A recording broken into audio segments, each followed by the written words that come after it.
Alright, we'll give you the keys to the Z500 for the weekend. It'd be good to get a honest review. The review that I'm going to do Yep.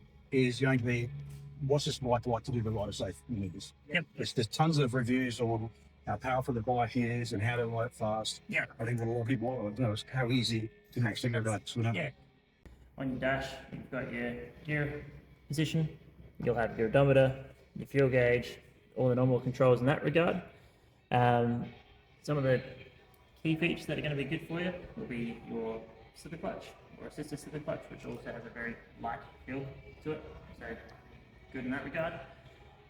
Low seat height, low weight, so it's going to be good in that regard. I mean, you'll get the idea of how it handles and such, but it's a very neutral bike. A pretty large can on the side of it. Yes. Yeah. What's the aftermarket options for? Because that's probably the first thing people are going to want to replace. The most common replacement would be the Leo Vince LV10, which would be this one up here. That's going to be really cool because that's going to tuck it in nicely under the bike. Yes, and lose a ton of weight. And lose. Cool. Yes. So, We'll go see how it handles. have a bit of fun. Thank you. No worries. Okay, so first impressions of the little Kawasaki Z500. It's very nimble. The bike is very, very, very light and easy to steer. You almost just have to think it through the corner. The bite point for the clutch is like right at the handlebar. So every time you change gears, you pretty much have to bring the clutch lever all the way into the hand grip to get the gear to happen, which is a bit different to most bikes. Most bikes are a little bit further out, so it's not a big thing. For novice riders, it's going to be a good thing because you don't have to wait until the clutch is almost all the way out to find that bite point. And the clutch is super light. My God, is that clutch light. It's so nice. There's just very little effort to pull it in. There's hardly any pressure on it at all. So, you know, well done, Kawasaki. It's a very, very nice little light clutch. Okay, so one of the first things I like to do when I'm riding a bike to get used to the slow speed maneuvers is just to find out how fast the bike will actually go at idle. Ideally, I like around 7 kilometers an hour. So, you know, 7 kilometers an hour would be nice to do your slow speed maneuvers and everything like that. So this bike is currently just cruising along quite nicely at 8 kilometers an hour. The bike's really well balanced. Like, I hardly have to have any influence on the steering. It's not jolting around at all. So now I'm just going to add a little tiny bit of rear brake just to see if we can get that down to 7 kilometers an hour. How slow it'll go without stalling. And it kind of wants to sit on 8. The bike's jolting a bit. It's not really going to go much slower than that. It's a bit rough. The engine isn't. I've got a fair bit of brake pressure at the moment, and the engine's not stalling. It's bouncing a fair bit, but it's not stalling on me. So that's really good. So when you're doing your slow speed maneuvers, I don't have to use the clutch. I can just simply turn my head, turn the bike, and feather that rear brake without worry of the bike stalling. Okay, so that's going to be a very positive thing for novice riders. As I slow it down, I can bring it right down about 7 kilometers an hour. And a little bit more pressure on the rear brake. Yeah, it does give a bit of a jolt. So you can rescue it with the rear brake. So we're going to do that again. Get the bike going. Okay. I'm going to slow it right down, and I'm just going to hold it there, and I can actually prevent the bike from stalling just by feathering that rear brake. So I've got it down around 6 kilometers an hour, relaxing with the bars, and that's walking pace. So that's going to get you through your ride. Yeah, off the brake, you feel the jolting on it. So the bike does actually give you a nice bit of warning. You're nice and gentle with that brake. So just want to keep it down, not using a throttle, not using a clutch, just a little tiny bit of rear brake, and the bike really wants to easily go through these cones, yeah, without a problem at all. You think where I want to go? Comes around really, really sweetly. Without an effort, it goes through. So this alleviates the pressure of having to use the clutch and the rear brake. So just by having the bike being able to idle along just nicely, without the risk of it stalling, because just want to thank AMX for their support, and also SA Motorcycles for giving me the opportunity to test ride their little Z400. Nice little bike. Okay, so the figure of 8. Again, just going to speed up just a little tiny bit of rear brake. We're ready to make our turn. Turn the head, turn the bike, and the bike is coming around really, really well. Okay, hit, turn the bike. Round it comes. The good thing about the little engine on this is it's got a lot of torque. The road that I'm using has got quite a camber on it. So the little bike has got to come up with the rear brake, and it's got to deal with that camber as well and keep the bike in the turn for me. And it's just doing it with an absolute breeze. Okay, so now for the emergency braking. So I've set it up there. The rider safe pass is 11 meters. We're in third gear. So as soon as I get to the red cone, I hear rear clutch, brake, brake, brake, and it's easily stopping well before that. So one pass there. So now we're going to give it a little bit more room, and we're going to bring the speed up a little bit higher. So let's go real world. Let's try and get this bike up a couple of gears. So fourth gear. Okay. So I'm not sure, I think it was around 50 kilometers an hour, and I'm still pulling this bike up nicely within 10 meters. So yeah, just want to thank AMX for their support of this channel. Without their support, these videos wouldn't happen. And SA Motorcycles for lending me the Z500 to do a bit of a review on. So I've had the bike for the weekend now, and Sunday afternoon. I've put about 100 kilometers on it already. And just up here at Eagle on Hill, one of my favorite little spots. I'm just going to talk about how easy the bike is to actually set into a turn. So once you input the steering command, the bike just wants to sit there. It really requires no effort to steer this bike whatsoever. You almost just point your chin and the bike will go there. It's just the lightest pressure.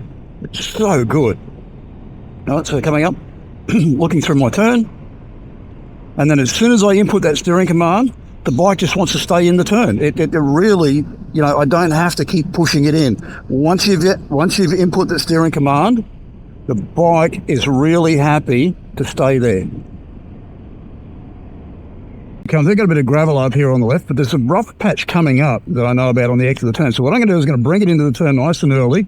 I'm going to put the bike into all this rough stuff, and just the suspension doesn't complain at all. It just deals with it. I've got the slightest vibration through the bike. The bike's not spongy or doughy at all. It's very firmly planted, and you can feel a nice solid clunk every time you go over a bump. It's just that positive thump whenever you go over a bump. It's really, really a nice little bike to learn to ride on. And I'd almost say it's extremely confidence inspiring. So as a learner rider, this bike will, help you grow. So final thoughts on the bike. I've ridden it down for 140 kilometers. Spent quite a few hours on the bike, shooting the footage and everything for this. And before I go too far, I just want to thank AMX for their support. Without their support, this wouldn't be possible. And I want to thank SA Motorcycles for lending me the bike for the weekend to do a review on it. It's been a pleasurable experience. So, what do I think? If you're a learner rider and this is your first bike and you are first starting out learning how to ride, this bike it's made for you. Okay, it's absolutely made for you. The clutch point is very, very, very close to the handlebar, so that when you're learning to find that friction zone, you don't have to travel half the way out to find the friction zone. It's right at the bar, so you're going to pick it up very, very quickly.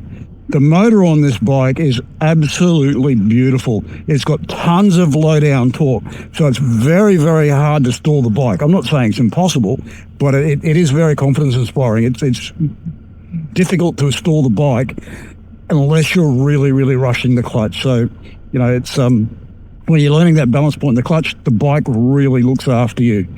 As far as your slow speed maneuvers are concerned, it wants to turn. It's very neutral. It's very easy to get it around those figure of eights and the S's. You can trail the brake a little bit. The bike gives you plenty of warning if it's going to stall. Again, you really have to be pretty heavy on the rear brake to make the bike stall. And at idle speed, it'll sit at 8 kilometers an hour, which is plenty slow enough to do your figure of eights and your slow speed maneuvers and just get the hang of the balance of the bike and doing the turns. The negatives for me, and this is a personal thing, whenever I'm stopping at lights, I always stop in neutral, and the bike won't go to neutral while it is rolling. you've got to bring the bike to a complete stop before it'll go into neutral. The low seat height is going to be great. You can tell the seat height's pretty low. It's going to be great for people that are a little bit vertically challenged. The negative side of it is the pillion seat on the back is actually pretty high. So if you're a little bit vertically challenged, throwing your leg over that seat is going to be a bit of a challenge. You're going to catch your foot on it quite a bit. But, you know, that's... Outside of that, the benefits of this bike, you know, if you're learning to ride, this bike is so confidence inspiring. Cornering through the hills, you just about just think it through the turn. You point your head to where you want to go, the slightest input on the bar, and the bike just goes there. It sets in the turn really nicely. You don't have to keep positive pressure on the bar. Once it's set in the turn, it'll just follow that around in a heartbeat. Changing lines mid-corner, it's just a case of just pushing a little bit harder on the bar. You know, the bike is so simple to ride. The suspension on this bike is really nice. It's very planted. You can go over rough surfaces and everything. It's not going to kick you around. I weigh at 77 kilos. The rear shock is about 2 notches out. I might do a thing tomorrow morning where I just check the static sag on the bike and find out what that's like with me on it and see where it's sitting.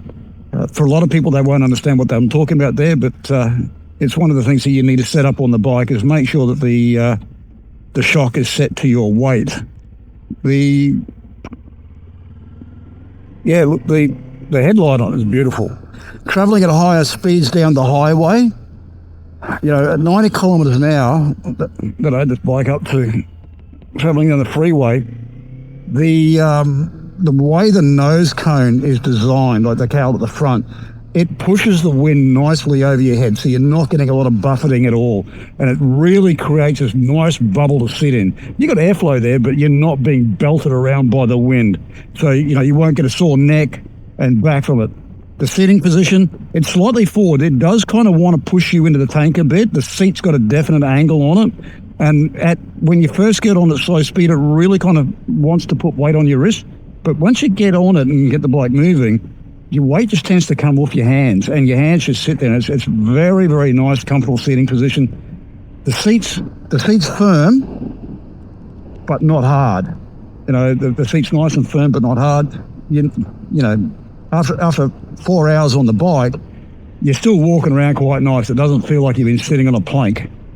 So yeah, if you're learning to ride and you're looking for your first bike, this is a really, really good entry-level motorcycle. Really good entry-level motorcycle. And yeah, it gets my vote. Thanks for watching the channel. I hope you've enjoyed this review, and I look forward to doing the next one.